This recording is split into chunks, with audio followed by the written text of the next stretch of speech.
निया को पता चल चुका था कि अब लक्ष्य बड़े ही गिरोह के अंदर फंस चुका है। वो उसकी मदद करने के लिए तैयार हो चुकी थी। अब क्या करेगी निया, जानेंगे आज के एपिसोड में। दोस्तों, एक दो दिन में हमारी ये कहानी खत्म हो जाएगी और जल्द ही हमारी नई कहानी शुरू होने जा रही है। तो अगर आप पहली बार आए हैं सुकून एफएम पर, तो जल्दी से चैनल को सब्सक्राइब जरूर कर लें और बेल आइकन दबा लें, जिससे अगले वीडियो की नोटिफिकेशन आप तक जरूर पहुंच जाए। अगर आपने अभी तक लाइक नहीं किया है तो वीडियो को लाइक जरूर कर दें और एक प्यारा सा कमेंट करके बताएं कि आपको कहानी कैसी लग रही है, और ज्यादा से ज्यादा शेयर जरूर करें। चलिए शुरू करते हैं कहानी। उसके फोन को उसने कान से लगाया और बड़े ही शांत लेकिन एक कड़क और आदेशात्मक आवाज में अपने पिता से कहा, पापा, मुझे पता है कि देवराज दीक्षित की ये चाल है। मुझे लक्ष्य पर पूरी दुनिया से ज्यादा भरोसा है। वो पूरी तरह से निर्दोष है पापा। वहीं देवर्ष शर्मा अपनी बेटे की इस आवाज, इस हौसले और इस अटूट विश्वास को सुनकर अंदर ही अंदर बड़ा गर्व महसूस कर रही थी। उन्हें लगा था कि उनकी बेटी ने सच में एक सही जीवन साथी चुना है, जिसके लिए वो पूरी दुनिया से लड़ने को तैयार है। देवव्रत ने मजबूत आवाज में कहा, मैं तुम्हारे साथ हूँ मेरी बच्ची। मुझे पता है कि लक्ष्य को फंसाया गया है। मिश्रा ग्रुप के सर्वर से जो हैकिंग हुई है वो एक इनसाइड जॉब है, लेकिन इस वक्त सिस्टम, सरकार और मीडिया सब देवराज की मुट्ठी में है। हालात बड़े नाजुक है निया। सीबीआई उसे रिमांड पर लेगी और उसके खिलाफ बहुत कड़े कानून लगा दिए गए हैं। तब इनिया ने अपनी आंखों को सिकोड़ कर कहा, मुझे कानून से फर्क नहीं पड़ता पापा। अगर दुनिया की सारी ताकतें मिलकर मेरे लक्ष्य को गुनहगार साबित करने पर तुली हैं, तो मैं अकेले इन ताकतों को मिट्टी में मिला दूंगी। मैं अपने लक्ष्य को बेदाग और बाइज्जत उस जेल से बाहर निकाल कर लाऊंगी। ये मेरी जिद है पापा। उसकी ये बात सुनकर उधर से देवर्त ने तुरंत पूछा, मुझे पता है तुम कर सकती हो निया, लेकिन इसके लिए हमें बड़े सोच समझकर सिस्टम के अंदर घुसकर चालें चलनी होगी। तुम क्या चाहती हो? निया के दिमाग में अब एक वकील, एक कारपोरेटर, स्ट्रेटेजिस्ट और एक आशिक के बेहतरीन मिश्रण की तरह काम करना शुरू कर दिया था। निया ने ऑर्डर देकर कहा, पापा, मैंने न्यूज में देखा कि जब लक्ष्य को मुंबई में अरेस्ट किया गया तो लगभग उसी वक्त दिल्ली की मिश्रा ग्रुप के वार रूम पर सीबीआई ने रेड मारी और उन्होंने मिस्टर सिंघानिया को भी हिरासत में ले लिया है। उनकी ये बात सुनकर आगे से देववर्त ने कंफर्म करके कहा, हाँ बेटा, सिंघानिया को दिल्ली पुलिस की स्पेशल सेल ने डिटेन किया गया है। उनसे पूछताछ चल रही है। तभी निया ने अपना पहला और सबसे बड़ा दांव चलकर कहा, पापा, मुझे किसी भी कीमत पर अभी इसी वक्त मिस्टर सिंघानिया से मिलना है। सिंघानिया वो इंसान है जो मिश्रा ग्रुप की हर एक सांस, हर एक राज और लक्ष्य की हर एक स्ट्रेटेजी के बारे में जानते हैं। वही बता सकते हैं कि असल में वो साइबर अटैक कैसे हुआ, देवराज दीक्षित ने वो जाल कैसे बुना और कबीर नाम के उस गद्दार हैकर ने क्या किया। अगर मुझे लक्ष्य को बचाना है तो मुझे मिश्रा ग्रुप के अंदर की पूरी सच्चाई जाननी होगी। तभी उसकी यह बात सुनकर आगे से देवर्त ने अपनी चिंता जाहिर करके कहा, लेकिन निया, सिंघानिया इस वक्त पुलिस कस्टडी में है। वहां आम इंसान का पहुंचना नामुमकिन है। पुलिस किसी को भी उनसे मिलने नहीं दे रही। उनकी ये बात सुनकर निया के होठों पर बहुत तीखी, निडर मुस्कान आ गई। उसने कड़क आवाज में कहा, आम इंसान नहीं पहुंच सकता पापा, लेकिन शर्मा ग्रुप ऑफ इंडस्ट्री की मालकिन देवर्थ शर्मा की बेटी तो पहुंच सकती है ना। आपका रुतबा, आपका पॉलिटिकल कनेक्शंस, क्या वो इतने कमजोर हैं कि एक पुलिस स्टेशन के दरवाजे न खुलवा सके?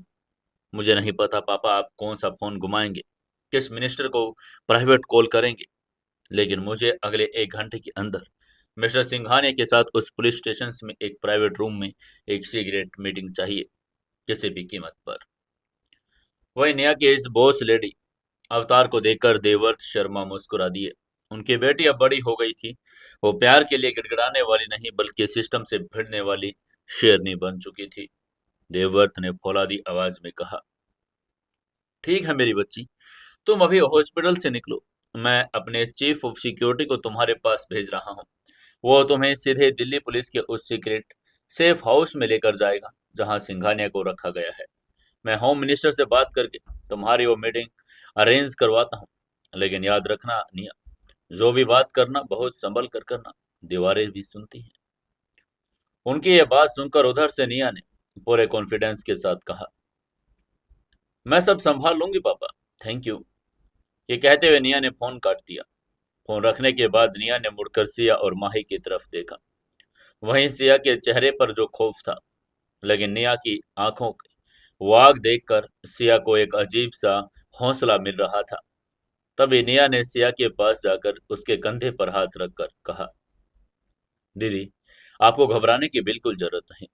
लक्ष्य ने हमको बचाया है ना, अब हमारी बारी है। आप माही के साथ इसी स्वीट में सुरक्षित रहिए। बाहर मिश्रा ग्रुप की कमांडो अभी तैनात हैं। मैं जा रही हूँ अपने लक्ष्य को वापस लाने के लिए। उसकी ये बात सुनते ही माही ने अपने छोटे से हाथों से निया का हाथ पकड़ा। बहुत ही प्यार से कहा, नेहा दीदी, लक्ष्य मामा को जल्दी लेकर आना, मैं भगवान से प्रेयर करूंगी। तभी आगे से निया ने मुस्कुराकर माही का माथा चूम कर कहा, जरूर मेरी जान। इसके बाद निया ने अपना वो गहरा काला डिजाइनर कोट पहना। उसने अपनी आंखों पर वो महंगे सनग्लासेस लगाए जिसने उनकी उन आंसुओं से भरी लाल आंखों को पूरी तरह छुपा लिया। उसने अपना लेदर बैग उठाया। एक बड़ा शाही कड़क और दबंग रुतबे के साथ उस वीवीआईपी स्वीट का दरवाजा खोलकर बाहर निकल गई। बाहर खड़ी उस ब्लैक रेंज रोवर बाउंसरों का वो काफिला उसका इंतजार कर रहा था। निया गाड़ी में बैठी। निया ने अपने ड्राइवर को बहुत ही सख्त आवाज में ऑर्डर देकर कहा, दिल्ली पुलिस स्पेशल सेल के सेफ हाउस की तरफ ले चलो। गाड़ी के पहिए दिल्ली के उन कोहरे से भरी सड़कों पर चीखते हुए दौड़ पड़े। निया खिड़की से बाहर देख रही थी। उसका दिमाग उन तमाम सवाल और रणनीतियों का ताना बाना बुन रहा था जो उसे मिस्टर सिंघानिया से पूछने थे। वो जानती थी कि देवराज दीक्षित ने एक ऐसा चक्रव्यूह रचा है जिसमें घुसना तो आसान है, लेकिन वहां से लक्ष्य को जिंदा और बेदाग वापस लाना एक नामुमकिन जंग थी। तभी निया ने मन ही मन अपने दांत पीस कर कहा, तुमने बहुत बड़ी गलती कर दी देवराज दीक्षित। तुमने लक्ष्य को कमजोर समझकर उस पर वार किया, लेकिन तुम नहीं जानते कि उसके पीछे अब वो इंसान खड़ी है जिसके पास न दौलत की कमी, न ताकत की, न ही प्यार के उस जुनून की जो तुम्हारे पूरे एम्पायर को जलाकर राख कर देगा। मैं आ रही हूँ अपने लक्ष्य के लिए। कुछ ही देर में निया की गाड़ी दिल्ली पुलिस के उस बड़े खुफिया हाई सिक्योरिटी सेफ हाउस के बाहर आकर रुक गई, जहां मिश्रा ग्रुप के सबसे बड़े रणनीतिकार मिस्टर सिंघानिया को बंदी बनाकर रखा गया था। आज की ये मुलाकात एक नई महाभारत की शुरुआत करने वाली थी। एक ऐसी महाभारत जिसमें हथियार गोलियां नहीं, बल्कि कारपोरेट के वो खौफनाक राज, वो सीक्रेट डाटा, वो दिमागी चालें होने वाली थी जो पूरी दुनिया को हिला कर रख देंगी। निया शर्मा अब सिर्फ एक आशिक नहीं, बल्कि मिश्रा ग्रुप की एक नई शैडो लीडर बनने के लिए पूरी तरह तैयार थी। तभी रेंज रोवर का भारी दरवाजा खुला। निया शर्मा अपने महंगे और गहरे काले रंग के डिजाइनर कोट पैंट में बाहर उतरी। उसकी आंखों पर वो काले सनग्लासेस थे जो उसके आंसू और रात की जगी हुई उस लालिमा को छुपा रहे थे। उसके चेहरे पर जो बर्फीली सख्ती और शाही रुतबा था, वो साफ बता रहा था क्या शर्मा ग्रुप के इकलौती वारिस किसी से रहम की भीख मांगने नहीं, बल्कि अपना हक और अपने प्यार का सच जीने आई है। निया ने के पीछे पीछे उसके पिता देवर्ष शर्मा द्वारा भेजे गए 4 हट्टे कट्टे हथियारों से लैस प्राइवेट बाउंसर भी उतर गए। सेफ हाउस के भारी लोहे के गेट पर तैनात पुलिस के स्पेशल सेल के हथियारबंद जवानों ने तुरंत अपनी बंदूकें तान ली। उसी समय एक इंस्पेक्टर ने आगे बढ़कर बहुत ही सख्त आवाज में कहा, रुक जाइए मैडम, यह एक रजिस्ट्रिक्टेड एरिया है। यहाँ किसी भी आम इंसान का आना सख्त मना है। वापस चले जाइए। उनकी ये बात सुनते ही आगे से निया ने अपने सन ग्लासेज उतारे। उसकी उन गहरी और निडर आंखों ने इंस्पेक्टर को इस तरीके से घूरा जैसे वो कोई कीड़ा हो। निया ने बहुत ही ठंडी और अधिकार भरी आवाज में कहा, मैं कोई आम नागरिक नहीं हूं इंस्पेक्टर।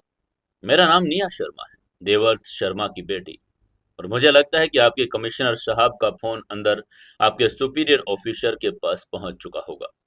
मुझे मिस्टर सिंघानिया से मिलना है, अभी इसी वक्त। तभी आगे से इंस्पेक्टर कुछ बोलने ही वाला था, तभी सेफ हाउस के अंदर से एक सीनियर एसीपी दौड़ता हुआ बाहर आया। उसके माथे पर पसीना था। देवर्थ शर्मा ने सच में दिल्ली के 7 गलियारों में ऐसा फोन घुमाया कि होम मिनिस्ट्री से लेकर पुलिस कमिश्नर तक के हाथ पैर फूल गए थे। एसीपी ने इंस्पेक्टर को पीछे हटने का इशारा किया।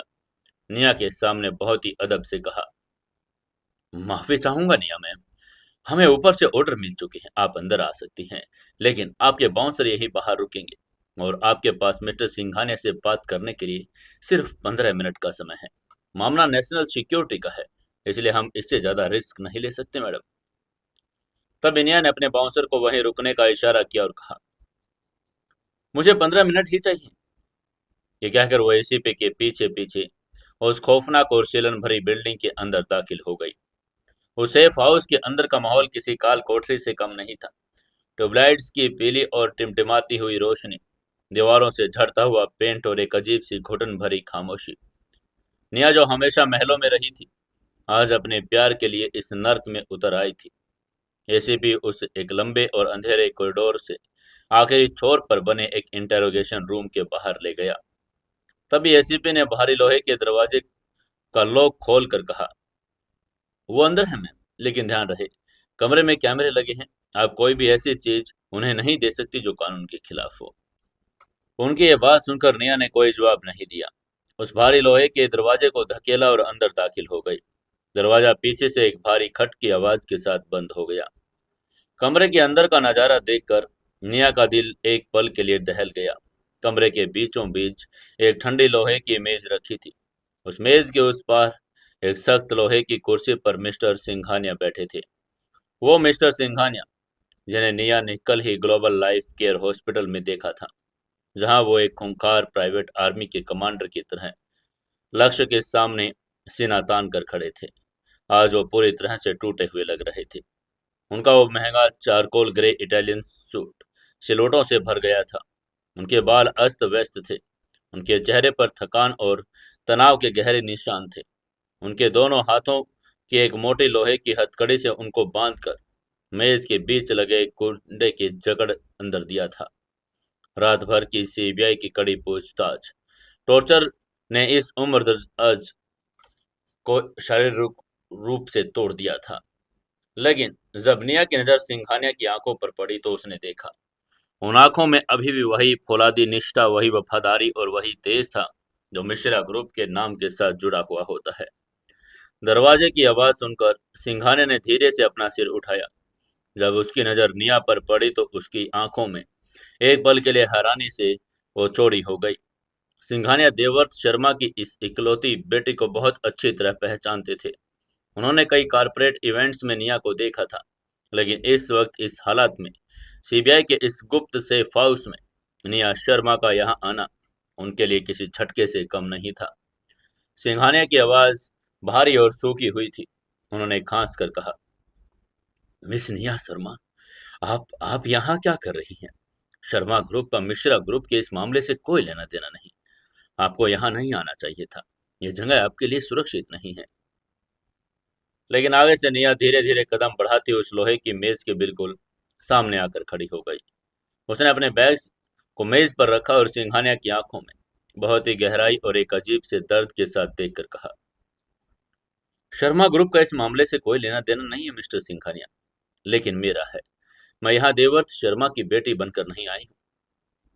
ये कहते हुए निया ने गहरी सांस ली। उसकी आंखों में आंसू तैरने लगे, लेकिन उसने अपनी आवाज को बहुत ही मजबूत और फौलादी बनाए रखा। उसने सिंघानिया की तरफ थोड़ा झुक कर कहा, मैं यहाँ उस इंसान के लिए आई हूँ जिसकी जान, जिसकी रूह मेरी सांसों में बसती है। मैं यहाँ अपने लक्ष्य के लिए आई हूँ। मैं लक्ष्य मिश्रा की होने वाली पत्नी बनकर यहाँ आई हूँ मिस्टर सिंघानिया। ये इकरार, ये सच्चाई सुनकर सिंघानिया के पैरों तले से जमीन खिसक ही गई। उनका मुंह खुला का खुला रह गया। उन्होंने चौंक कर कहा, बोस, आप और बोस? सिंघानिया को समझ नहीं आ रहा था कि क्या वो रिएक्ट करे। लक्ष्य ने कभी अपनी इस पर्सनल जिंदगी, अपने इस मासूम प्यार के बारे में सिंघानिया मिश्रा ग्रुप के किसी भी इंसान को कोई भनक नहीं लगने दी थी। सिंघानिया को तो ये भी नहीं पता था कि शेडो चेयरमैन दिल्ली यूनिवर्सिटी में एक आम स्टूडेंट बनकर पढ़ता था। वहां उसकी मुलाकात देवर्थ शर्मा की बेटी से हुई थी। तभी निया ने एक कुर्सी खींच सिंघानिया के ठीक सामने बैठकर कहा, हाँ मिस्टर सिंघानिया, मैं वो सब कुछ जानती हूँ जो लक्ष्य ने दुनिया से छुपा कर रखा था। मैंने कल रात हॉस्पिटल में उसकी वो हथियारों से लैस फौज भी देखी। मैंने आपको उसे बॉस कहते हुए सुना था और आज सुबह मैंने न्यूज़ चैनल्स पर उसे हथकड़ियों में जकड़े हुए एक देशद्रोही के रूप में देखा है। उनकी ये बात सुनते ही निया के गालों पर आंसुओं की एक लकीर बह निकली, लेकिन उसने उसे तुरंत पहुंच कर कहा, मुझे पता है कि लक्ष्य कोई क्रिमिनल नहीं।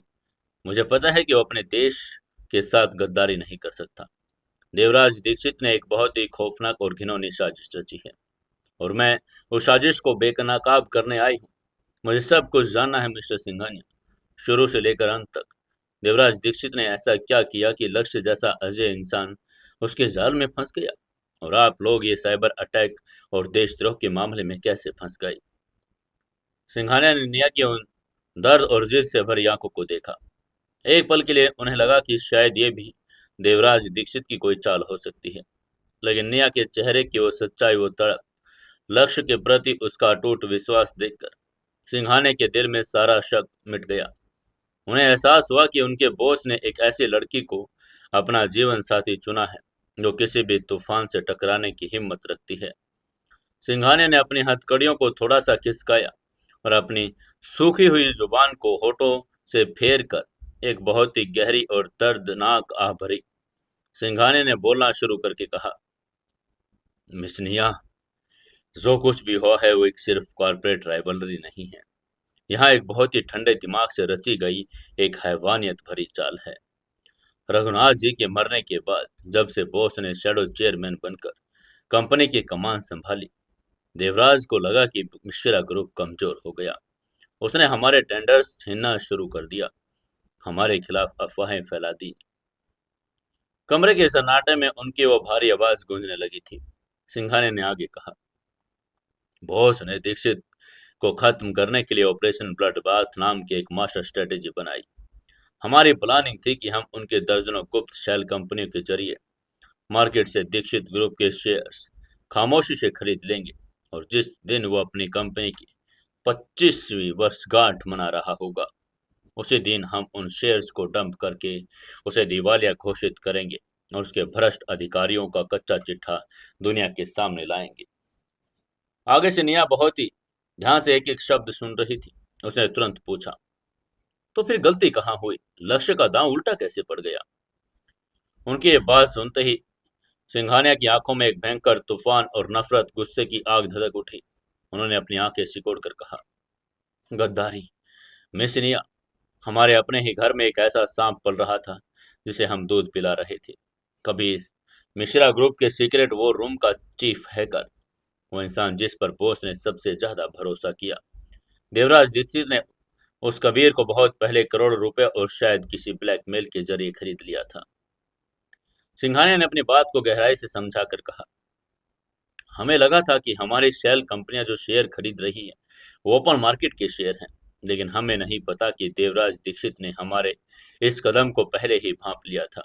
उसने अपनी ही डमी कंपनियों के जरिए वो शेयर्स हमारे जाल में फेंके, और सबसे बड़ी, सबसे खौफनाक चाल, उसने पिछले 24 घंटों के अंदर भारत सरकार के एक बहुत बड़े सॉवरेन वेल्थ फंड के साथ मर्जर साइन कर लिया। इसका मतलब यह था कि दीक्षित ग्रुप अब एक प्राइवेट कंपनी नहीं, बल्कि एक सेमी गवर्नमेंट संपत्ति बन चुकी थी। उनकी ये बात सुनकर आगे से निया का दिमाग, जो खुद एक आईटी टाइकून की बेटी का दिमाग था, वो इस कॉर्पोरेट और कानूनी पेचीदगी को तुरंत समझ गया। निया ने मुंह पर हाथ रखकर कहा, ओ माय गॉड, इसका मतलब लक्ष्य की शेल कंपनियों ने अनजाने में भारत सरकार की संपत्ति पर होस्टाइल टेकओवर करने की कोशिश की, जिसे कानूनन इकोनॉमिक टेररिज्म माना जाता है। तभी सिंघानिया ने अपना सिर झुकाकर कहा, बिल्कुल सही मिस निया, यही दीक्षित की सबसे बड़ी चाल थी। उसने कानूनी रूप से बोस को एक आर्थिक आतंकवादी बना दिया, लेकिन बात सिर्फ यहीं तक सीमित नहीं थी। देवराज को बोस को पूरी तरह से वो खत्म करना था। सिंघानिया के चेहरे पर अब एक ऐसा खौफ नजर आने लगा जो उन्होंने कल रात सीबीआई के रेड के दौरान महसूस किया। उन्होंने आगे कहा, कबीर, हमारे उस गद्दार हैकर ने हमारे वार रूम के मेन सर्वर से भारत सरकार के नेशनल सिक्योरिटी और डिफेंस सर्वर पर एक भयंकर साइबर अटैक लॉन्च कर दिया। उसने एक ऐसा मालवेयर और ट्रोजन हॉर्स प्रोग्राम इस्तेमाल किया इसके सारे डिजिटल फुटप्रिंट, सारे आईपी एड्रेस मिश्रा ग्रुप के मेन सर्वर की तरफ इशारा कर रहे थे। उसने साबित कर दिया कि मिश्रा ग्रुप भारत की सुरक्षा से जुड़े अहम डेटा को हैक कर रहा है और उसे दुश्मनों को बेच रहा है। और क्योंकि बॉस प्रोजेक्ट भारत सेतु के भ्रष्ट अधिकारियों का डेटा लीक करने वाले थे, देवराज ने उस डेटा लीक को नेशनल सिक्योरिटी लीक के साथ जोड़कर एक ऐसा चक्रव्यूह रच दिया कि सीबीआई और एनएसए को लगा कि मिश्रा ग्रुप देश के साथ गद्दारी कर रहा है। और इसी बिना पर बॉस पर देशद्रोह का वो भयानक इल्जाम लगा और उन्हें उस काले नकाब में मुंबई के ताज होटल से गिरफ्तार कर लिया गया। ये सब सुनते ही निया का पूरा शरीर कांपने लगा। देवराज दीक्षित की इस हैवानियत और इस हद तक रची गई साजिश को सुनकर उसका खून खोल गया। निया ने अपनी मुट्ठी भींच कर कहा, यह सब एक झूठ है, एक फ्रेम अप है। अगर वो साइबर अटैक कबीर ने किया है तो हम कबीर को पकड़कर उसे सच उगलवा सकते हैं। हम साबित कर सकते हैं कि वो मालवेयर बाहर से प्लांट किया गया था। तभी सिंघाने ने बहुत ही बेबसी से एक सूखी हंसी हंसकर कहा, कबीर वो अब इस दुनिया में नहीं है मिस निया। कल रात जब सीबीआई ने हमारे वो रूम पर रेड की तो कबीर ने या तो देवराज के गुंडों ने उसे मार दिया, उसकी लाश को सर्वर रूम के बाहर लटका दिया गया ताकि उसे लगे कि उसके पकड़े जाने के डर से सुसाइड कर लिया। कबीर के मरते ही इकलौती कड़ी भी टूट गई जो देवराज दीक्षित तक पहुंच सकती थी। अब सारा इल्जाम, सारे डिजिटल सबूत सिर्फ और सिर्फ मिश्रा ग्रुप और उसके चेयरमैन यानी लक्ष्य के खिलाफ है। ये सुनकर निया के पास जैसे कोई शब्द नहीं बचे थे। हर एक रास्ता, हर एक दरवाजा बंद हो चुका था। देवराज दीक्षित ने एक ऐसा मास्टरमाइंड प्लान बनाया जिसमें एक सुई का निकालना भी नामुमकिन था। लेकिन तभी निया के दिमाग में एक बात खटकी। उसने सिंघानिया की आंखों में देखकर पूछा, मिस्टर सिंघानिया, अगर लक्ष्य की पूरी स्ट्रेटेजी दीक्षित के खिलाफ थी तो वो कल रात मुंबई क्यों गया? वो कल रात तो मेरे साथ हॉस्पिटल में था। उसने मुझे एक नोट छोड़ा था कि अचानक शहर से बाहर जा रहा है। अगर उसे दीक्षित के खिलाफ लड़ना था तो वो ताज होटल की उस पार्टी में खुद चलकर क्यों गया? वो तो पर्दे के पीछे से भी ये काम कर सकता था। ये सवाल सिंघानिया के सीने में बहुत गहरे दर्द की तरह चुभ गया। उसकी आंखें आंसुओं से भर गई। उन्होंने अपनी हथकड़ी वाली मेज पर सिर झुकाकर एक ऐसी सच्चाई बयां की जिसने निया की रूह को चीर कर रख दिया। सिंघानिया की आवाज भर्रा गई थी। उन्होंने आगे कहा, वो वहां अपनी मर्जी से नहीं गए थे मिस निया। बॉस को मुंबई जाना पड़ा क्योंकि उन्हें किसी की जान बचानी थी। उन्हें अपने एक परिवार के मेंबर को बचाना था। तब इनिया ने घबरा कर पूछा, क्या मतलब? आगे से सिंघानिया ने बहुत ही भारी मन से खूनी रात की दास्तां सुनाना शुरू करके कहा, कल रात जब आप लोग हॉस्पिटल में सुकून से सो रहे थे तब मुंबई में अंडरवर्ल्ड डॉन खालिद ने मिश्रा ग्रुप की हेड समीक्षा मैम को किडनैप कर लिया था। खालिद की रघुनाथ जी से पुरानी दुश्मनी थी। उन्होंने समीक्षा मैम को अगवा करके बॉस को वहां ललकारा था और मिश्रा परिवार का नामो निशान मिटाना चाहता था। बॉस जानते थे अगर वो मुंबई गए तो देवराज दीक्षित के खिलाफ उनका ऑपरेशन ब्लडबाथ कमजोर पड़ जाएगा। वो जानते थे कि उनका ध्यान भटक सकता है, लेकिन बॉस के लिए उनकी दौलत से ज्यादा, उनके एम्पायर से ज्यादा अपनों की जान की कीमत है। उन्होंने समीक्षा मैम को बचाने के लिए अपनी जान दांव पर लगा दी। उन्होंने रातों रात मुंबई जाकर खालिद के अड्डे पर हमला किया। खालिद को अपने हाथों से मौत के घाट उतारा और समीक्षा मैम को सुरक्षित बचा लिया था। उनकी ये बात सुनकर आगे से निया के आंसू अब रुकने का नाम नहीं ले रहे थे। उसके सामने लक्ष्य का वो पूरा चेहरा आ गया जिसने अपनी नींद, अपना प्यार, अपना सुकून सब कुछ छोड़कर एक मासूम लड़की की जान बचाने के लिए खुद को उस खूनी दलदल में धकेल दिया। निया ने सिसक कर कहा, मेरा लक्ष्य मेरा लक्ष्य सच में एक देवता है। तभी सिंघाने ने अपनी बात पूरी करके आगे कहा, लेकिन मिस निया, खालिद से निपटने के बाद बॉस के पास इतना वक्त ही नहीं बचा कि वो देवराज दीक्षित की उस चाल को समझ सके। वो सीधा ताज होटल की उस पार्टी में पहुंच गए, ये सोचकर कि वो अपनी स्ट्रेटेजी से दीक्षित को खत्म कर देंगे। लेकिन उन्हें नहीं पता था कि उनके पीछे दिल्ली में कबीर ने देशद्रोह का जाल बुन दिया था। बॉस की वह जल्दबाजी, अपनों को बचाने का उनका वो जज्बा देवराज दीक्षित के सबसे बड़ा हथियार बन गया। कमरे में एक खौफनाक सन्नाटा छा गया। 15 मिनट का समय तेजी से खत्म हो रहा था। निया को अब पूरी बात, पूरा चक्रव्यूह समझ में आ चुका था। लक्ष्य कोई मुजरिम नहीं था, वो एक ऐसा शिकार था जिसे उसकी इंसानियत और उसकी अच्छाई की वजह से फंसाया गया था। देवराज दीक्षित ने लक्ष्य के जज्बातों के साथ खेलकर उसे बर्बाद कर दिया था। निया ने अपने आंसुओं को बहुत ही सख्ती से पोंछा। उसकी आंखों में अब एक ऐसी भयंकर आग, एक ऐसा खूंखार और जानलेवा जुनून पैदा हो गया जो उसने अपने पिता देवव्रत शर्मा से विरासत में पाया था। शर्मा ग्रुप की वो वारिस जो कल तक सिर्फ एक सादगी पसंद लड़की थी, आज अपने प्यार को बचाने के लिए कारपोरेट वॉरियर में तब्दील हो चुकी थी। निया ने मेज पर अपने दोनों हाथ रखे और सिंघाने की तरफ थोड़ा और झुककर बहुत ही कड़क और फौलादी आवाज में कहा, मिस्टर सिंघानिया, रोने और पछताने का वक्त अब खत्म हो चुका है। देवराज दीक्षित ने एक चक्रव्यूह रचा, तो उस चक्रव्यूह को तोड़ने का कोई ना कोई तो रास्ता जरूर होगा। कोई भी डिजिटल क्राइम, कोई भी हैकिंग 100% परफेक्ट नहीं होती। शर्मा ग्रुप ऑफ इंडस्ट्री देश की सबसे बड़ी आईटी कंपनी है। मेरे पिता के पास ऐसे सॉफ्टवेयर और क्वांटम कंप्यूटर हैं जो दुनिया के किसी भी सर्वर को क्रैक कर सकते हैं। हाँ, मुझे बस इतना बताइए कि हम कबीर के उस मालवेयर का असली सोर्स कैसे ढूंढ सकते हैं। हम कैसे साबित करें कि वो अटैक दीक्षित के इशारे पर हुआ था। उनकी ये बात सुनते ही आगे से सिंघानिया ने निया की उन आंखों में सुलगती आग को देखा। उन्हें लगा कि शायद रघुनाथ मिश्रा की आत्मा इस लड़की के अंदर समा गई। सिंघानिया के चेहरे पर एक बहुत ही हल्की लेकिन उम्मीद से भरी मुस्कान आई। सिंघानिया ने बहुत धीमी और रहस्यमयी आवाज में कहा, मिस निया, एक रास्ता है बॉस। लक्ष्य मिश्रा वो कोई आम इंसान नहीं है। उन्हें पता था कि डिजिटल दुनिया में किसी पर भी 100% भरोसा नहीं किया जा सकता, यहाँ तक कि अपने वॉर रूम के सर्वर पर भी नहीं। इसलिए उन्होंने अपनी एक सीक्रेट लाइफलाइन बना रखी थी, एक घोस्ट प्रोटोकॉल। उनकी आवाज ऐसी थी जैसे कोई बहुत बड़ा राज खोलने जा रहे हैं। तब इनिया ने एक्साइटमेंट में पूछा, घोस्ट प्रोटोकॉल, वो क्या है? आगे से सिंघाने ने फुसफुसा कर कहा, एक ब्लैक बॉक्स मिस निया।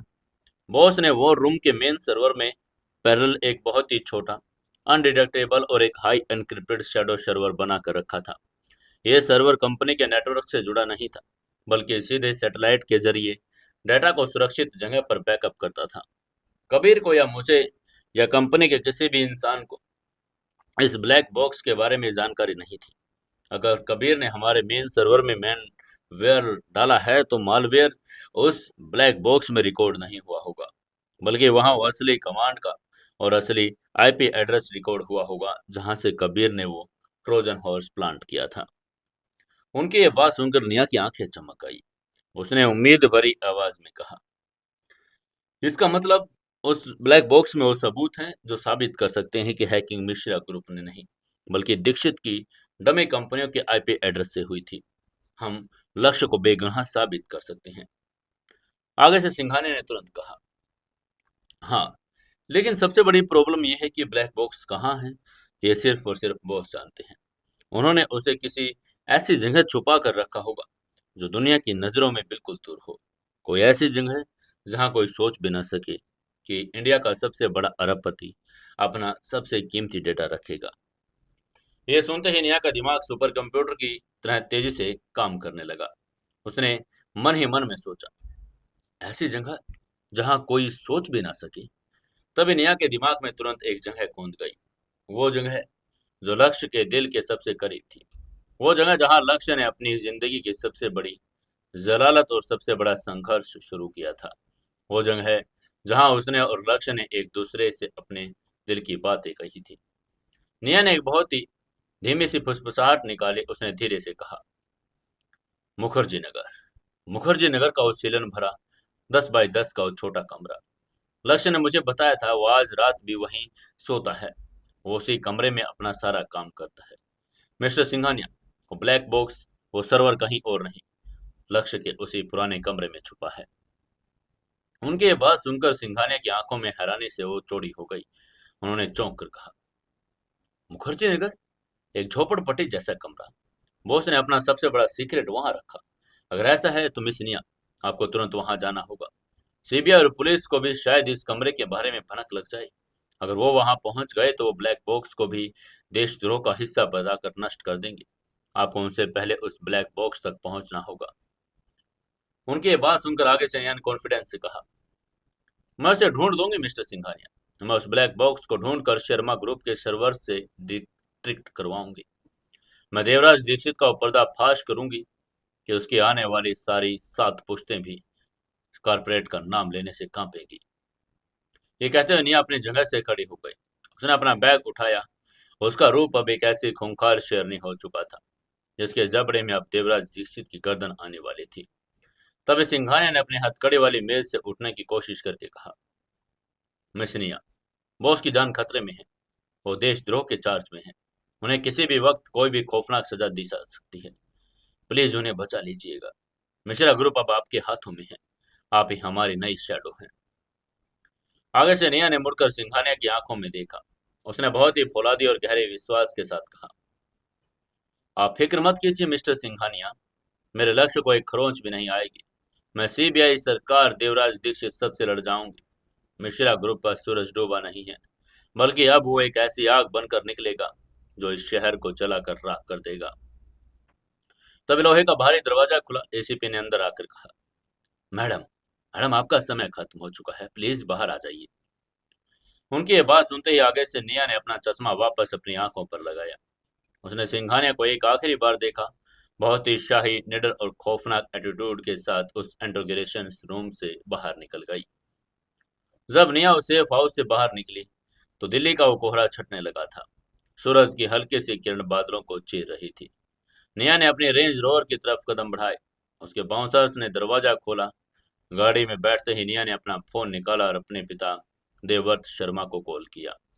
जैसे देवव्रत शर्मा ने फोन उठाया, निया ने अपनी कड़क आवाज में कहा, पापा, शर्मा ग्रुप की पूरी आईटी टीम, हमारे सारे top hackers, cyber security experts को हमारे सीक्रेट हेडक्वार्टर में बुला लीजिए। हमें अगले कुछ घंटों में दुनिया के सबसे बड़ी डिस्क्रिप्शन प्रोसेस को अंजाम देना है। और हाँ पापा, मुझे कुछ आदमी ऐसे चाहिए जो दिल्ली पुलिस और सीबीआई के रास्तों को ब्लॉक कर सके। मैं मुखर्जी नगर जा रही हूँ, अपने लक्ष्य का वो ब्रह्मास्त्र उठाने जो देवराज दीक्षित का सीना चीरने वाला है। ये कहते हुए निया की आवाज में अब कोई रोना या घबराहट नहीं थी। वहां सिर्फ युद्ध का ऐलान था। तभी फोन के दूसरी तरफ से देवर्त शर्मा ने बहुत ही गर्व और खूंखार मुस्कान के साथ कहा, मेरी शेरनी झाग चुकी है। पूरी शर्मा आर्मी तुम्हारे इशारे पर है मेरी बच्ची। जाओ और उस दीक्षित को असली औकात दिखा दो। उसकी यह बात सुनते ही निया ने फोन काट दिया। उसके बाद उसने ड्राइवर को ऑर्डर देकर कहा, ड्राइवर, मुखर्जी नगर, गाड़ी की स्पीड हवा की तरह होनी चाहिए। उसकी यह बात पूरी होते ही रेंज रोवर के पहिए चीख कर दिल्ली की सड़कों पर मुखर्जी नगर की तरफ दौड़ पड़े।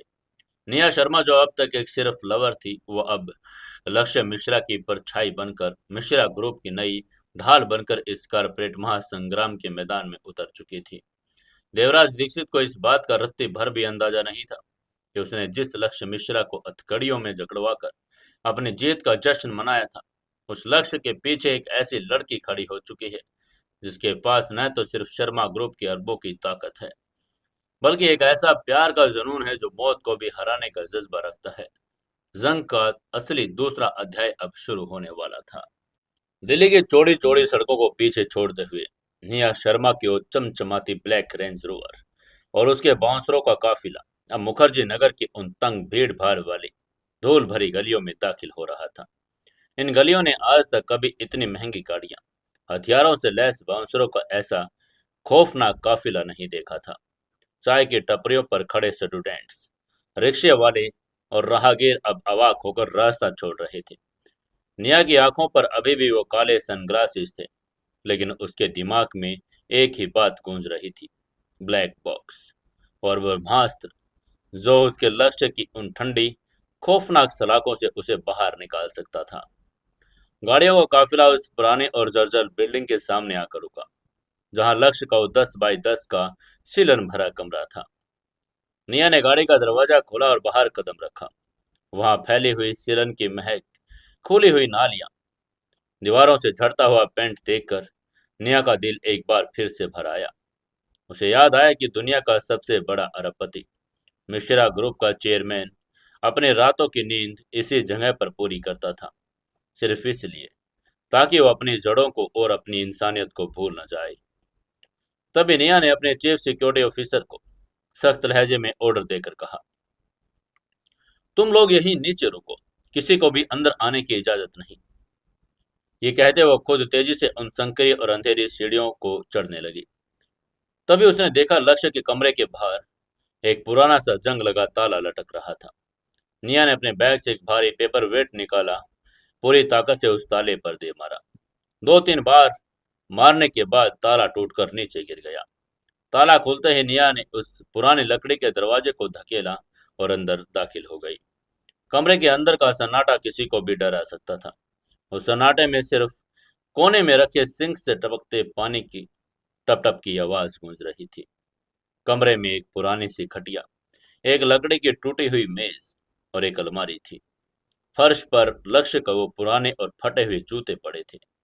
उन जूतों को देखते ही निया की आंखों से आंसुओं की एक धारा फूट पड़ी। उसने उन जूतों को अपने हाथों में उठा लिया और उन्हें सीने से लगा लिया। तभी निया ने सिसक कर कहा, मैं तुम्हें यहाँ से वापस तुम्हारे उस सम्मानजनक मुकाम तक लेकर जाऊंगी लक्ष्य, ये मेरा वादा है। लेकिन यह वक्त रोने का नहीं था। उसने अपने आंसुओं को सख्ती से पोंछा और कमरे के चारों तरफ अपनी तेज नजरें दौड़ाने लगी। सिंघानिया ने उससे कहा कि वो ब्लैक बॉक्स एक ऐसा शैडो सर्वर है जिसे कोई सोच भी नहीं सकता। निया ने मेज की दराजें खोली, खटिया के नीचे देखा, सिंक के पीछे हाथ डालकर चेक किया, लेकिन वहां कुछ नहीं था। तभी निया ने खुद से सवाल करके कहा, लक्ष्य जैसा शातिर और चालाक दिमाग अपना सबसे बड़ा राज कहाँ छुपा सकता है। तभी उसकी नजर कमरे के कोने में रखे बहुत ही पुराने भारी धूल खा रहे सीपीयू कैबिनेट पर पड़ी, जो ऐसा लग रहा था तो सालों से खराब पड़ा हो। ये वही कंप्यूटर था जिसे लक्ष्य दुनिया को दिखाने के लिए रख कर रखा करता था कि वो एक गरीब स्टूडेंट है जो सेकंड हैंड कंप्यूटर इस्तेमाल करता है। निया तेजी से सीपीयू के पास गई, उसने उसे उठाया। उसका वजन सामान्य सीपीयू से ज्यादा था। निया ने तुरंत अपने बैग से एक छोटा स्विस नाइफ निकाला और उसके पेंच खोलने लगी। जैसे उसने उस पुरानी जर्जर लोहे की प्लेट को हटाया, उसकी आंखें फट गई। उस कबाड़ जैसे दिखने वाले डिब्बे के अंदर कोई मदरबोर्ड या आर्म हार्ड डिस्क नहीं थी। उसके अंदर एक बहुत ही अत्याधुनिक हाई टेक मैट ब्लैक रंग का टाइटेनियम सर्वर बॉक्स फिट किया गया था, जिस पर लाल रंग की एक छोटी सी लाइट ब्लिंक भी कर रही थी। यही था वो घोस्ट प्रोटोकॉल जो ब्लैक बॉक्स को सीधे सैटेलाइट से जोड़कर रखे था और मिश्रा ग्रुप के हर एक डेटा का असली बैकअप रखता था। उसको देखते ही निया की आंखों में जीत की एक भयंकर चमक आ गई। उसने एक्साइटेड होकर खुद से कहा, मिल गया, मुझे मिल गया लक्ष्य। ये बड़बड़ाकर उसने बड़े ही सावधानी से ब्लैक बॉक्स को निकाला और अपने लेदर बैग में रख लिया। लेकिन देवराज दीक्षित कोई कच्चा खिलाड़ी नहीं था। जैसे निया कमरे से बाहर निकलकर मुड़ी, सीढ़ियों से बहुत कुछ भारी जूतों के तोड़ने की आवाजें आने लगी। निया के बाउंसरों के चिल्लाने की आवाज गूंजी। एक चीफ बाउंसर ने चिल्लाकर कहा, रुक जाओ, रुक जाओ, कौन हो तुम। अगले ही पल गोलियों की तड़तड़ाहट से मुखर्जी नगर का इलाका दहल उठा। देवराज दीक्षित के वाइस प्रेसिडेंट विक्रम बजाज को यह भनक लग गई कि मिश्रा ग्रुप का असली डेटा लक्ष्य के उस पुराने अड्डे पर हो सकता है। इसलिए उसने अपने सबसे खूंखार और पेशेवर गुंडों को वहां भेज दिया था। तभी लक्ष्य के कमरे का दरवाजा एक जोरदार लात से खुला और तीन हथियारबंद गुंडे अंदर घुस आए। उसने हाथों में लगे साइलेंसर पिस्तौल ली थी। सबसे आगे खड़े गुंडे ने अपनी पिस्तौल निया के माथे पर तान कर कहा, वो बैग हमें दे दे लड़की, और चुपचाप यहां से निकल जा, वरना तेरे इस खूबसूरत चेहरे से तीन गोलियां उतार दूंगा। लेकिन निया कोई बेबस लड़की नहीं थी, वो देवर्त शर्मा की शेरनी थी। उसने अपने चेहरे पर जरा सा भी खौफ नहीं आने दिया। उसने अपने बैग को कसकर पकड़ा और एक बहुत ही ठंडी और शैतानी मुस्कान के साथ कहा, तुम लोग सच में बहुत बड़ी बेवकूफी कर रहे हो। तुम्हें लगता है कि शर्मा ग्रुप का वारिस यहाँ बिना किसी तैयारी के आया होगा। इससे पहले कि कुछ गुंडे समझ पाते, कमरे की खिड़की का कांच एक भयंकर धमाके के साथ टूटा। बाहर की तरफ से शर्मा ग्रुप के स्नाइपर्स जो आसपास की छतों पर तैनात थे, उन्होंने अपनी अशोक गोलियों से उन तीनों गुंडों के हाथों और पैरों को छलनी कर दिया। वो तीनों दर्द से चीख कर फर्श पर गिर पड़े। तभी निया के चीफ सिक्योरिटी ऑफिसर ने कमरे में दाखिल होकर कहा, मैम, रास्ता साफ है, हमें तुरंत यहाँ से निकलना होगा क्योंकि दिल्ली पुलिस की बैकअप फोर्स यहाँ पहुंच सकती है। उसकी यह बात सुनते ही आगे से निया ने उन करहाते हुए गुंडों को अपनी हील से कुचलकर रास्ता साफ किया और कहा, चलो सीधे शर्मा ग्रुप के हेडक्वार्टर चलो। इसके बाद निया की गाड़ी मुखर्जी नगर के एक तूफान की तरह निकली और दिल्ली के बाहरी इलाके में स्थित शर्मा ग्रुप की उस अभेद्य आईटी किले की तरफ दौड़ पड़ी। शर्मा ग्रुप ऑफ इंडस्ट्रीज का अंडरग्राउंड टेक लैब किसी हॉलीवुड की साइंस फिक्शन फिल्म के सेट के जैसा लग रहा था। सैकड़ों क्वांटम कंप्यूटर्स, नीली और हरी लाइट्स, देश के 50 सबसे बेहतरीन साइबर सिक्योरिटी एक्सपर्ट वहां मौजूद थे।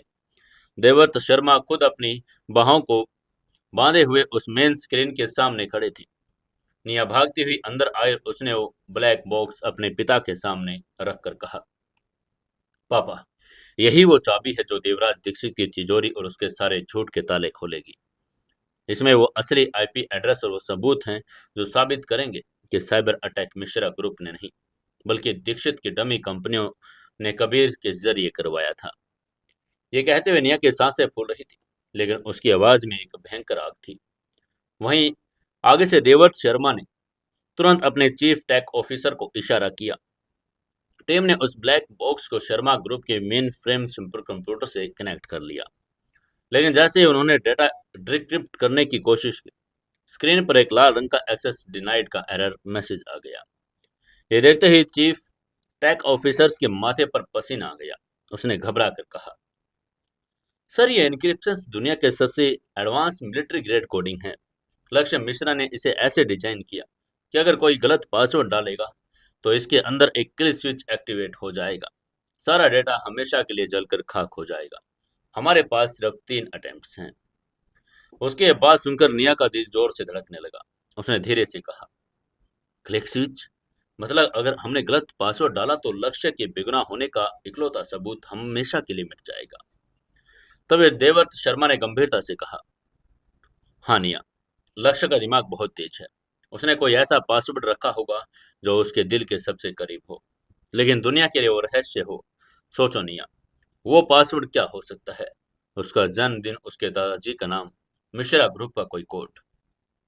अपने पापा की यह बात सुनकर निया ने अपनी आंखें बंद कर ली और लक्ष्य के दिमाग, उसके दिल और उसके रूह को पढ़ने की कोशिश कर रही थी। उसने लक्ष्य के साथ बिताए गए हर एक पल, हर एक बात को याद किया। लक्ष्य ने कहा था कि अपनी दौलत से ज्यादा अपनों से वो प्यार करता है। तभी निया ने धीरे से फुसफुसा कर कहा, नहीं, वो अपने दादाजी का नाम या कंपनी का कोई कोड नहीं रखेगा। वो इन सब चीजों को एक मुखौटा मानता है। उसकी जिंदगी का सबसे बड़ा दर्द क्या है? उसकी जिंदगी का सबसे बड़ा सच क्या था? तभी निया के दिमाग में अचानक वो पल कौंध गया जब लक्ष्य ने उस नीम के पेड़ के नीचे उसे अपने प्यार का इजहार करके कहा था, तुमने मुझे इंसानियत पर दोबारा भरोसा करना सिखाया निया। मैं तुम्हें दुनिया की हर वो खुशी दूंगा जिसकी तुमने कभी कल्पना की होगी। ये याद आते ही निया की आंखें झटके से खुली। उसकी आंखों में एक अजीब सा विश्वास था। उसने कॉन्फिडेंस के साथ कहा, मुझे पता है वो पासवर्ड क्या है। यह कहकर निया खुद कीबोर्ड के सामने आई। उसने कांपती उंगली से टाइप करना शुरू किया। पहला अटेम्प्ट। निया ने टाइप किया, शिखा, वो लड़की जिसने दिल लक्ष्य का तोड़ा था और उसे असलियत दिखाई थी। लेकिन तभी कंप्यूटर की स्क्रीन पर फ्लैश हुआ, इनकरेक्ट पासवर्ड, 2 अटेम्प्ट्स रिमेनिंग। ये देखते ही चीफ टेक ऑफिसर घबरा गया। मैम प्लीज ध्यान से, हमारे पास सिर्फ 2 मौके और हैं। आगे से निया ने गहरी सांस ली। शिखा उसका अतीत था, उसका दर्द था, लेकिन लक्ष्य उस दर्द से बाहर आ चुका था। उसका पासवर्ड कुछ ऐसा होना चाहिए जो उसे सुकून देता हो। निया के दिमाग में माही और सिया का ख्याल आया। उसने टाइप किया, माही सिया। स्क्रीन पर फिर से लाल बत्ती जल गई, incorrect password, 1 attempt remaining, kill switch armed. इसे पूरे लैब में एक मौत का सन्नाटा छा गया। देवर्त शर्मा ने अपनी सांसें रोक ली। सिर्फ एक और गलती और लक्ष्य हमेशा के लिए देशद्रोह के आरोप में फांसी के फंदे तक पहुंच सकता था। निया के हाथ कांप रहे थे। उसकी आंखों से आंसू बहकर कीबोर्ड पर गिर रहे थे। निया ने मन ही मन लक्ष्य के पुकार कर सोचा, लक्ष्य प्लीज मेरी मदद करो ना, तुम्हारा सबसे बड़ा राज क्या है? तभी निया को बात याद आई जब उसने लक्ष्य से पूछा था कि वो फटे हुए कपड़े क्यों पहनता है। लक्ष्य ने कहा था, मैं भूलना नहीं चाहता कि गरीबी का दर्द क्या होता है। मेरी जड़ें आज भी उस गांव की मिट्टी से जुड़ी हैं। ये सोचकर नेहा के होठों पर एक बहुत ही दर्द भरी लेकिन जीत की मुस्कान आई। उसने अपने आंसू पोंछे और अपनी उंगलियों को कीबोर्ड पर रखा। उसने वो टाइप किया जो लक्ष्य मिश्रा की असली वजूद था, न कि उसका कॉर्पोरेट नाम। नेहा ने टाइप किया, गरीब लक्ष्य 1999। 1999 लक्ष्य का बर्थडे था। ये टाइप करते ही निया ने एंटर बटन दबाया, जिसे स्क्रीन कुछ सेकंड के लिए फ्रीज हो गई। वहां मौजूद हर इंसान के दिल की धड़कनें रुक गई और फिर स्क्रीन का लाल रंग बदलकर हरे में तब्दील हो गया। स्क्रीन पर लिखा हुआ आया, एक्सेस ग्रांटेड, डिक्रिप्टिंग डाटा। ये देखते ही पूरे टेक लैब में एक भयंकर और खुशी से भरी तालियां गूंज गई। देवर्थ शर्मा ने आगे बढ़कर अपनी बेटी के सिर को चूम लिया। निया वहीं घुटनों के बल बैठकर फूट फूट कर रोने लगी। उसने अपने प्यार के सबसे बड़े राज को, उसके सबसे बड़े गहरे दर्द को समझ लिया था। स्क्रीन पर अब डेटा की बाढ़ आ गई थी। वो सारे वीडियोज, वो असली आईपी एड्रेस, वो सबसे बड़ा सबूत, एक सीक्रेट वॉइस रिकॉर्डिंग जिसमें कबीर और देवराज दीक्षित की फोन पर बातचीत रिकॉर्ड हुई थी। उस रिकॉर्डिंग्स में देवराज दीक्षित साफ साफ कह रहा था, कबीर, मिश्रा ग्रुप के सर्वर्स में से डिफेंस डाटा हैक करो और सारे सबूत लक्ष्य मिश्रा के लैपटॉप की तरफ मोड़ दो। मैं उसे देशद्रोही साबित करके ही चैन लूंगा। यह सुनते ही निया ने अपने पापा से कहा, मिल गया पापा, हमारे पास वो ब्रह्मास्त्र आ गया है जो देवराज दीक्षित की छाती चीरने वाला है। निया की आंखों में अब आंसुओं की जगह एक खौफनाक आग धधक गई थी। तभी देवर्थ शर्मा ने अपनी कड़क आवाज में ऑर्डर देकर कहा, इस डेटा की 10 कॉपियां बनाओ। एक कॉपी सीधे प्राइम मिनिस्टर ऑफिस के सिक्योर सर्वर पर भेज दो। दूसरी कॉपी देश के सारे नेशनल न्यूज चैनल्स और सर्वर्स पर हैक करके प्लांट कर दो। और निया, इसके बाद देवर्थ ने अपनी बेटी की तरफ देखकर कहा, अपने कपड़े बदलो और अपना प्राइवेट जेट तैयार करवाओ, हम मुंबई जा रहे हैं। सीबीआई हेडक्वार्टर में देवराज दीक्षित के उस ताश के महल को गिराने का वक्त आ गया है। इसी समय उधर मुंबई का सीबीआई हेडक्वार्टर इस वक्त पूरे देश की मीडिया और राजनीति का केंद्र बिंदु बना हुआ था। हेडक्वार्टर के बाहर हजारों रिपोर्टर्स और आम जनता की भीड़ जमा थी, और जो देशद्रोही लक्ष्य मिश्रा को फांसी देने की मांग कर रही थी। वहीं उस हेडक्वार्टर के अंदर जमीन से 3 मंजिल नीचे स्थित उस अंधेरे और ठंडे इंटरोगेशन रूम में लक्ष्य मिश्रा एक लोहे की कुर्सी पर बैठा हुआ था। उसके हाथ पीछे की तरफ एक भारी जंजीर से बंधे हुए थे। उसके महंगे इटालियन सूट का कोट उतार लिया गया था और उसके सफेद शर्ट पर अब खून और पसीने के निशान आ चुके थे। सीबीआई का वो भ्रष्ट अधिकारी जिसे देवराज दीक्षित ने करोड़ों रुपए देकर खरीदा हुआ था, वो लक्ष्य के सामने खड़ा था। उसने लक्ष्य के चेहरे पर एक जोरदार घूंसा मारा। लक्ष्य के होठों के किनारे से खून की एक धारा फूट पड़ी। तभी उस ऑफिसर ने चिल्लाकर पूछा, बोल साले देशद्रोही, तूने वो डिफेंस का डेटा पाकिस्तान को कितने में बेचा? बक दे वरना तेरी पोटी पोटी नोच लूंगा। वो भ्रष्ट ऑफिसर पागलों की तरह चिल्ला रहा था, लेकिन लक्ष्य का सिर अभी भी गर्व से तना हुआ था। उसने खून थोका और एक बहुत ही खौफनाक, ठंडी और बर्फीली मुस्कान के साथ उस ऑफिसर की आंखों में देखा। लक्ष्य की उस मुस्कान को देखकर ही ऑफिसर अब एक पल के लिए कांप गया। लक्ष्य ने चिल्लाकर कहा, तुम गलत इंसान से सवाल पूछ रहे हो ऑफिसर। तुमने मुझे हथकड़ियां जरूर लगाई है, लेकिन मेरी परछाई इस वक्त भी तुम्हारे आका देवराज दीक्षित की गर्दन दबोचने के लिए तैयार खड़ी है। जिस दिन सच बाहर आएगा, तुम अपनी यह वर्दी छुपाने की जगह नहीं ढूंढ पाओगे। लक्ष्य की भारी और गूंजती हुई आवाज उस अंधेरे कमरे में किसी शेर की तरह दहाड़ की जैसी लग रही थी। तभी लोहे का भारी दरवाजा खुला। एक बहुत ही घमंडी और विकृत हंसी गूंज उठी। देवराज दीक्षित अपने उस महंगे सूट में एक हाथ में सिगार लिए उस इंटेरोगेशन रूम में दाखिल हुए। उसने उस पुलिस वाले को बाहर जाने का इशारा किया। दरवाजा बंद हो गया और कमरे में सिर्फ इंडिया के 2 सबसे बड़े कारपोरेट दुश्मन अकेले थे। देवराज दीक्षित ने एक कुर्सी खींची, लक्ष्य के बिल्कुल सामने बैठ गया। उसने अपने सिगार का धुआं लक्ष्य के चेहरे पर छोड़कर कहा, चुक चुक चुक चुक, बेचारा शैडो चेयरमैन, जिस अंधेरे में तू राज करता था, आज उसी अंधेरे में तो घुट घुट कर मरने वाला है लक्ष्य। तभी देवराज ने जहर उगलकर कहा, तेरी कंपनी खत्म हो चुकी है। शेयर मार्केट में मिश्रा ग्रुप का नामो निशान मिट चुका है। तेरी दिल्ली का वफादार टीम पुलिस की जूतियां खा रहा है। सबसे बड़ी बात, तो पूरी जिंदगी अब इस काल कोठड़ी में सड़ेगा और तेरी चीख सुनने वाला कोई नहीं होगा। उसकी ये बात सुनकर आगे से लक्ष्य ने अपनी जंजीरों को हल्का सा खींचा। उसकी आंखों में कोई खौफ नहीं था। उसने अपनी गर्दन को हल्का सा तिरछा किया और एक ऐसी खौफनाक हंसी हंसा जिसने देवराज दीक्षित के माथे पर पसीने की बूंदें ला दी थी। ऐसा क्यों हंसा था लक्ष्य? और आखिर क्या निया और देवर्त शर्मा मिलकर बचा पाएंगे लक्ष्य मिश्रा को? क्या होगा आगे की कहानी में, जानेंगे कल के एपिसोड में। दोस्तों, कल ये हमारी कहानी खत्म हो जाएगी और इसी के साथ हमारी नई कहानी शुरू होने जा रही है। अब जो नई कहानियां आएंगी वो हम सिर्फ 2 एपिसोड में पूरा करेंगे, मतलब 1 या 2 दिन में पूरी कहानी आपको सुना देंगे।